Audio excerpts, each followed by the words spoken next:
இந்தியாவின் முன்னணி தொழிற்குழுமங்களில் ஒன்றான ஆதித்யா பிர்லா குழுமம் நகைக்கடன் வர்த்தகத்தில் களமிறங்க உள்ளது. அடுத்த 3 ஆண்டுகளில் நாடெங்கும் 1000 கிளைகளை திறக்க அக்குழுமம் திட்டமிட்டுள்ளது. அண்மை காலமாக இந்தியாவில் நகைக்கடன் தொழில் மிகப்பெரிய வளர்ச்சியை கண்டு வருகிறது.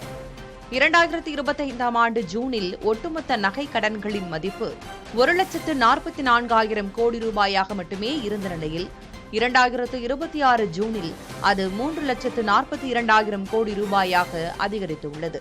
தங்க நகை விலை கணிசமாக அதிகரித்துள்ளதால் நகைக்கடன் வணிகம் லாபகரமான தொழிலாக மாறியுள்ளது என்று சந்தை நிபுணர்கள் கூறுகிறார்கள்.